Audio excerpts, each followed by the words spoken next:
All right, so Jeanette, this is all of the beautiful, devout women of Minot, North Dakota. Actually, there's quite a few more. But these, in the dark. Yes.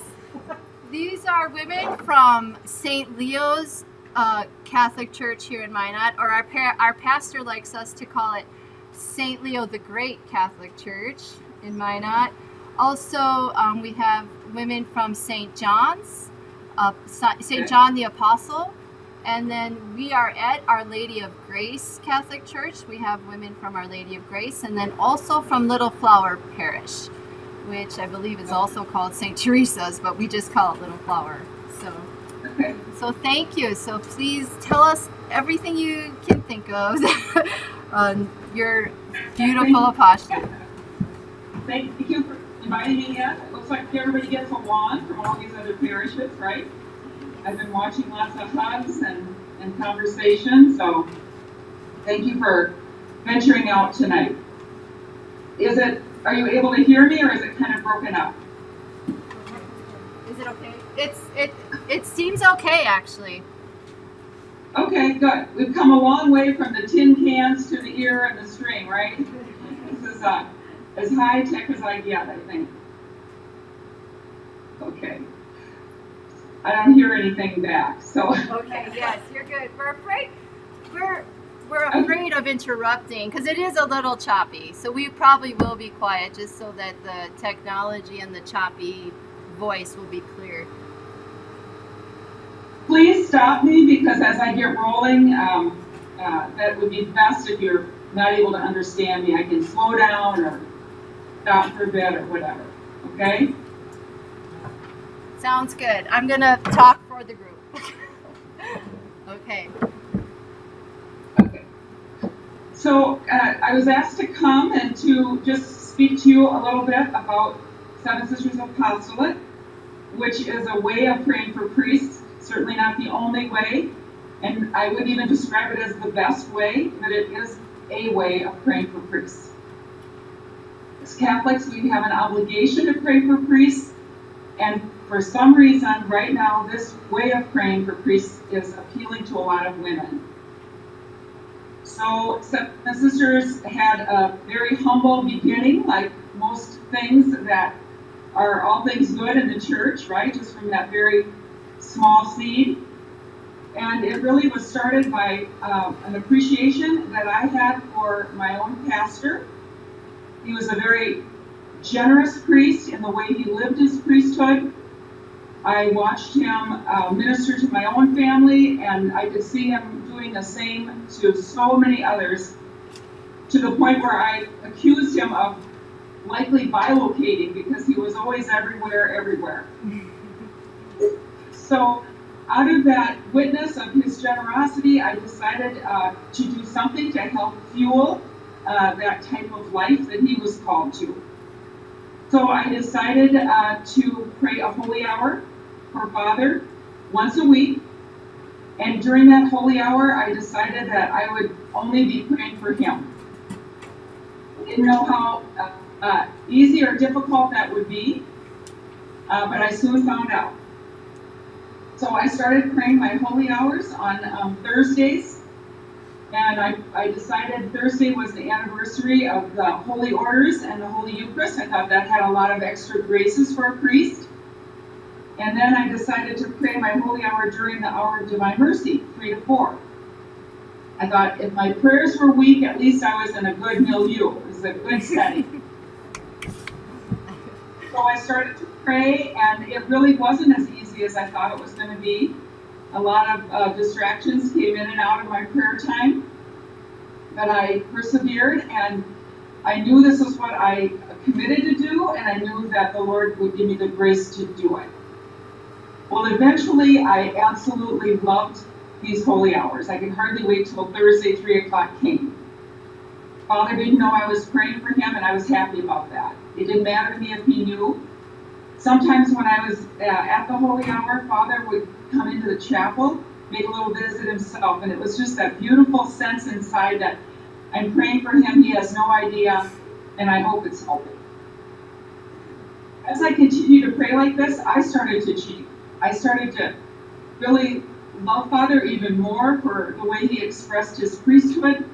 I began to listen to him differently, and I believed that there was this exchange of graces for him and for me as well. And it was something that encouraged me to keep praying. So I did this for about 9 months, and I was in the chapel offering this holy hour. I was meditating on the wounds of Christ. I was using a crucifix behind the monstrance, and I had finished the meditation, and in my, not audibly, but in my heart, I heard the word Seven Sisters. I didn't know what it meant. I thought maybe I misunderstood, so I leaned over to get out of my purse a chaplet of the Seven Sorrows. I figured that kind of connected with the wounds of Christ, and that made sense to me. I went and grabbed my chaplet, and the word Seven Sisters was very clear. Again, not audibly, but interiorly.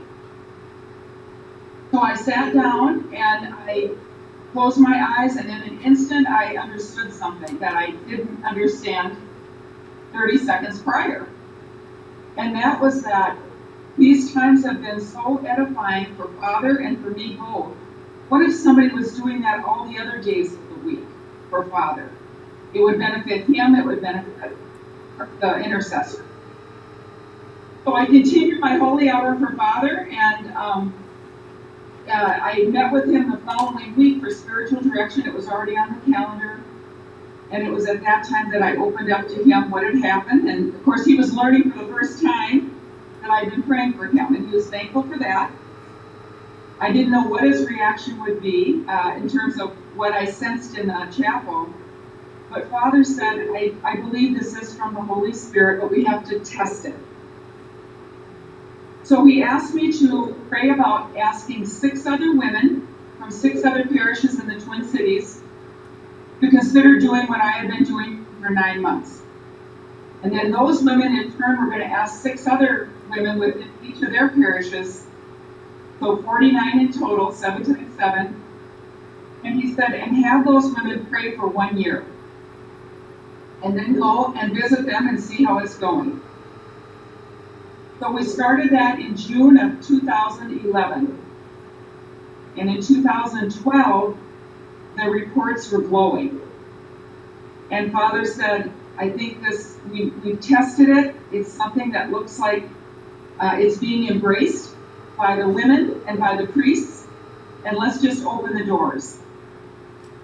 So that's what we did in 2012. And there are groups in Europe now, in the Philippines, in Canada. There's almost 600 groups worldwide. And we hope that there's going to be groups in North Dakota. So yeah, I always tell people, they always say, oh, you started Seven Sisters, but me, myself, was one person. So Seven Sisters didn't start until other people joined me. So it really is, it's God's work, and he may be calling you. I think you might know inside if something's resonating with you. But it's so simple. And again, it's something that's appealing to a lot of women right now.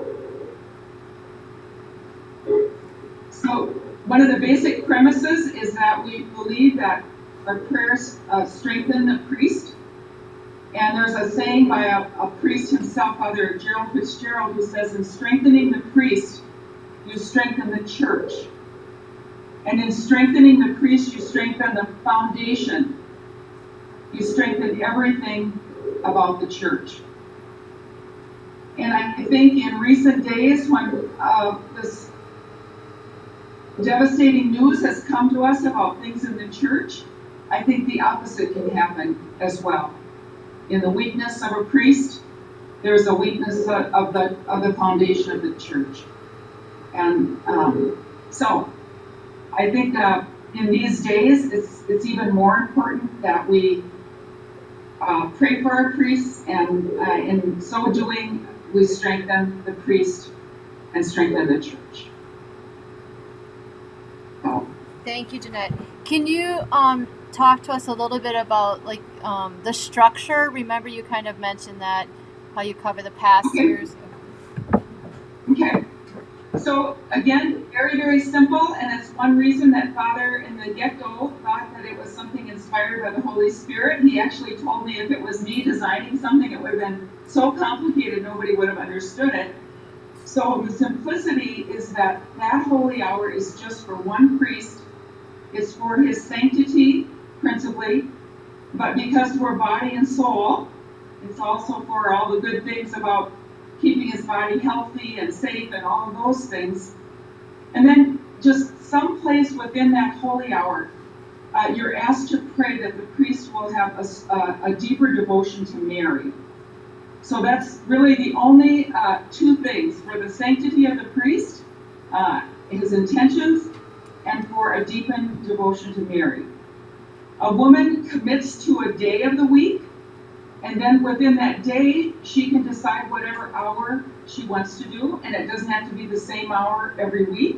It doesn't have to be at the same church every week, but she needs to get that hour in somewhere, some church that week. Ideally, the holy hour is done in front of the Blessed Sacrament, but in front of the tabernacle is perfect as well. And I realize that some churches are not open, so at hours that would be convenient for everyone. So one way that a woman keeps her fidelity to the apostolate is maybe she'll go to Mass during the weekday, the day of her that she's committed to. Maybe go a half an hour before the Mass starts. Start her holy hour for Father. Attend the Mass, pray the Mass, and then finish the balance of the holy hour after the Mass is finished. And the reason we feel that that's okay, Archbishop Fulton Sheen in his book, Those Mysterious Priests, said that a holy hour is never interrupted by a Mass. So it's a valid and good way to get a holy hour in, where circumstances might be a little tricky. One thing is like what I was reading, it was kind of saying like you want to cover like a pastor first, and then but we have like parochial vicars in Minot. We have a chaplain at the Catholic school. Some retired priests. So how should we approach that? Okay, good question.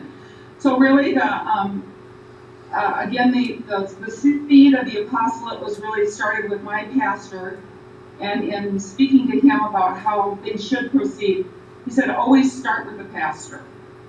And then, of course, then these other priests that we were talking about, there's several priests in non-traditional roles, like rectors of seminaries or canon lawyers. Again, you mentioned retired priests.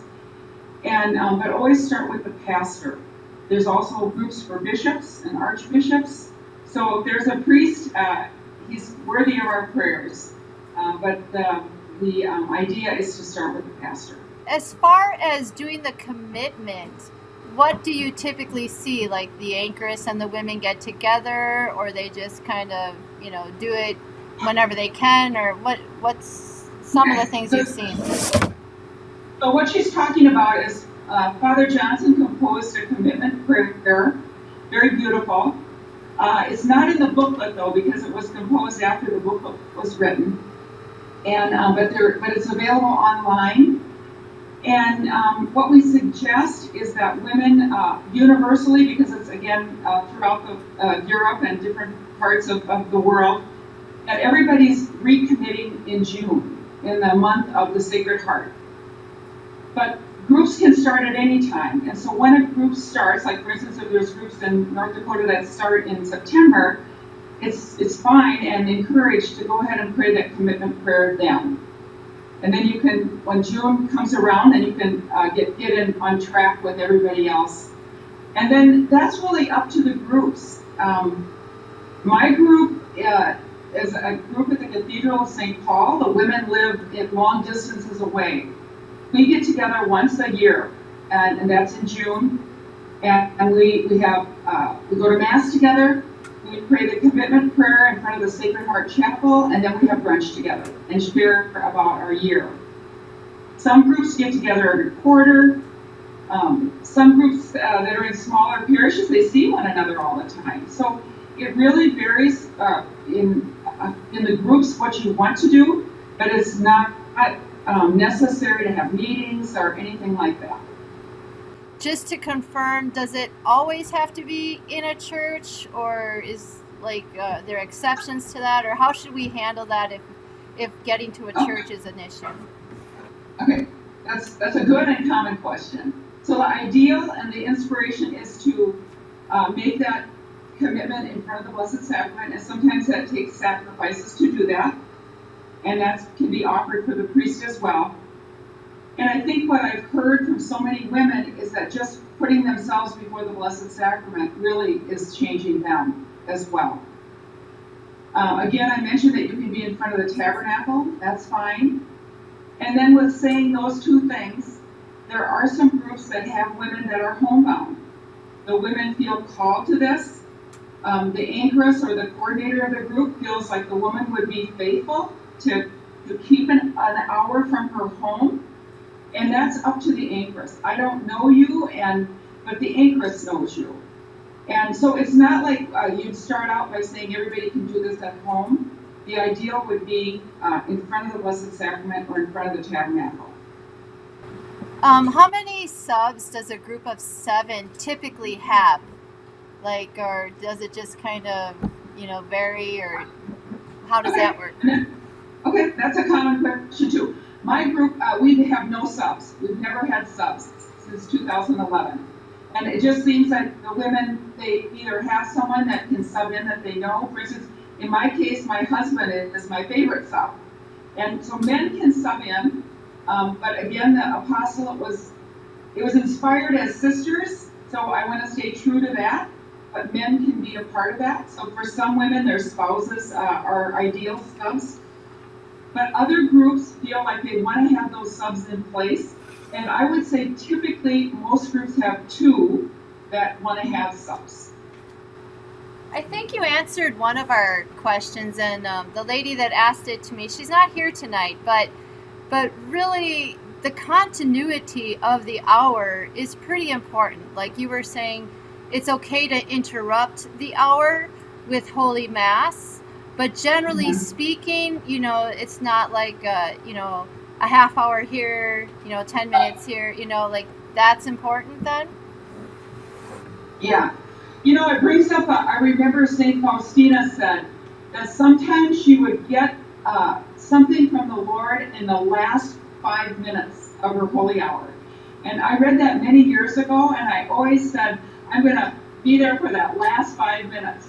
And I think sometimes it takes us a while to settle down and to really listen in a different way than we do in the first 5 minutes. So that's a good point that you bring up. I think the best benefit is to do it for that full hour. Thank you, Jeanette. The other thing, I have a couple, I don't know if it would be prudent or if you can hear me, but I have many people that write me for either the women themselves or the priests. And I thought maybe I could share 3 different things that priests have written to me about how they benefited from the apostolate. Does that still work with your time frame or not so much? Yes, we would love to hear it. Okay. All right. So here's one from a priest in Iowa. He says, it's hard to make explicit and tangible something that's so mysterious and which is grounded primarily in the spiritual order. But I believe the Seven Sisters Apostolate has been a great source of grace for my priesthood, and as a result, for all those whom I minister to. I sense that I have been more centered and integrated in my public and personal life, and that the spark of love for Christ and for his body has been intensified on a daily basis, helping me to overcome distraction, temptation, and weariness of heart. While I may not recall each day that a female disciple of Christ, of Jesus, is praying for me in a very intentional way, perhaps the strength and encouragement I derive in habitual manner is a taste of what Jesus felt as he was surrounded and supported by holy women. So beautiful. And then here's one from a priest in Wisconsin. Since my group of 7 sisters started praying for me, I often feel comforted and very supported by the fact that I have this loving shield of Marian intercession continually round about me, enfolding me and bearing me up. I like that whenever I have a particular need or prayer request, I can call upon these dear, faithful sisters in Christ. To be so loved in such a spiritual, prayerful way, I feel so much more. Oops, should I keep going? Confident as a priest, especially when I'm in difficult situations. So this was from a priest that was a priest for 1 year, which I think is so beautiful the way he articulates this. He says, knowing that each day throughout the course of the week is covered with hidden prayer before the Lord is a great consolation that spurs me on to serve with zeal and generosity. I am a grateful recipient of this powerful and steady intercession, which reminds me that apart from Him, I can do nothing. All of us, priests included, are like the paralytic in the gospel, carried aloft to the Lord by the prayers of friends, loved ones, and even of hidden contemplatives and unknown intercessors. The 7 sisters who dedicate themselves to pray for my intentions and priestly vocation in no small way take up their part in the church's mission for souls. So I think that's just like a small amount. You can't imagine some of the similar and very specific ways that priests are so grateful for this type of prayer. Again, it's just one type, but it's one that they are aware of. And one other thing that I remember when I spoke in Florida a couple of years ago, there was a priest that said, I think I might have shared this with Kathy, there was a priest that said, you know, I'm a pastor of this parish. Actually, he was a pastor of Ave Maria University. And he said, you know, students come and go, and parents come and go, and snowbirds come and go. It's a very complex church. A lot of people come and go. And then there's people that live here. So he said, I need a lot of prayer. And so he said, I can't separate the prayer that people offer for me because I hope they offer a lot of prayer. But this is what I will say. When the 7 sisters started to pray for me, those holy hours every day of the week, he said, I stood taller. And it's just an endearing statement to me because I think it's the way that a man describes strength, that he stands taller. I think that as women, if somebody told us, I'm praying a holy hour for you every day of the year, we would respond differently. Oh, my heart was so softened by that. Or I just felt so much peace. Or I was a more loving person. But a man says, I stood taller. And I think it's a testimony that our mission's accomplished, that we offer prayers to strengthen the priest for a vocation that we're never called to, and to have God call us to pray for something we're never going to be. What a trust He has in women. And so I thank you for coming and being open to the possibility that maybe God is calling you. I don't come to speak to you to sell you anything or to convince you of anything. That's not my job, and I really recognize that this isn't my work. It's the work of God. And anyway, I thank you again for inviting me into your day and your evening and your joy. Well, and Jeanette, if there's more questions, I can ask. one of the anchors is kind of asking about the contact that we have with the priest, and like you were explaining this to me a little bit about how every priest has a different reaction, and she was wondering, do we ask the priest for intentions or? Oh, go ahead. I like it. I like the question. And in the same way that I don't know you, or your anchoress knows you better than I think you know your priest as well too. I would say for the most part, the groups form, and then they present it to the priest and say, Father, we have a gift for you. We have a gift of prayer, of a holy hour every single day for at least a year, and it's renewable. But for now, we're going to offer you a holy hour every day for a year.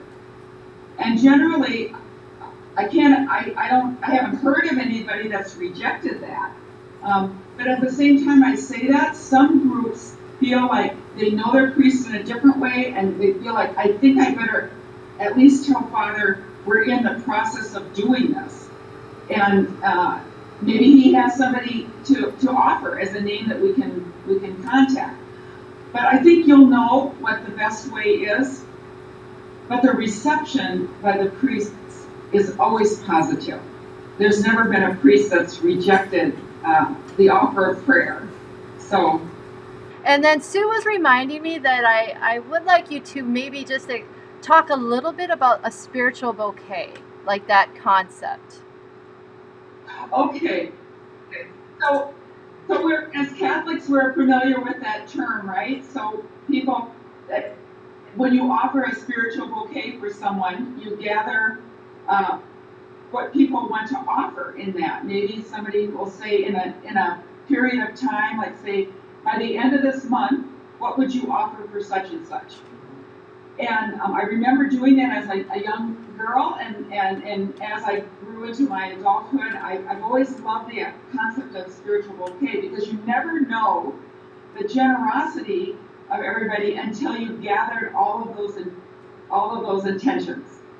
And so in my mind's eye, I think of this as a spiritual bouquet for the priest. Every single week he gets something new and fresh. Because we don't really know. I mean, you know what your offering is, but you really don't know what the offering is of the other 6 days. And I think it's just a lovely, kind of a hidden thing, but that something that brings us such a delight. It's just like, well, we don't know what it is, but we know it's good. And even if we feel it's not as perfect, sometimes I go and I make the hour and I just feel like I've been so distracted. Was it worth anything? But I did show up, and I just feel like in God's economy, he'll do something with what I offered. So that concept of spiritual bouquet is one that delights me, and I just imagine in my mind's eye all of this that's given to a priest throughout a year. Pretty phenomenal.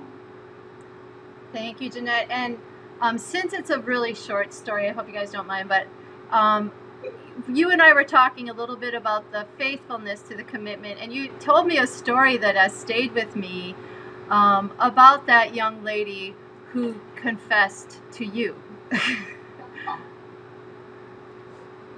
About her holy hour? Yes. When she told you she missed a couple of holy hours, and you kind of rearranged the days. Is that familiar? Or do you know which one I'm talking about? Like, she went to confession. You told me, like, she went to confession. Yeah. Okay. We talked for so long, I can't remember all the stories. Okay. Okay. So this was someone in my group, and one day she said to me, I've been going to confession because I haven't been doing my holy hours. And so she's confessing to me. And so the priest told her, you go to Jeanette and you tell her you haven't been doing the holy hours. That was her penance, I guess. And it turned out in her humility, I just said, well, how can I help? And she says, well, the day of the week I think is what's hard. And so I said, I do Thursdays, and she did Saturdays. And I said, you want to switch? And she said, sure. So we switched up. And she never missed a holy hour after she did that. It really was an obstacle for her. But what happened is the story gets more beautiful. She ended up entering a convent, and so her day became available again. I switched back to Thursday and Saturday. But no, that was good. That's a good one. I thought that there's another story a little bit related about a woman who emailed me, or not emailed, wrote me a letter. And she said, I'm a little bit ashamed to say this. She said, I'm a middle-aged woman, and I've never completed a holy hour in my whole life. But she said, I completed a holy hour as a seventh sister. And it was such a great joy to her. She said, I had a mission. And she said, it just flew by. And before I knew it, the hour was over. And she just felt like she needed to say that, to say it. I entered it wondering if I was going to finish it.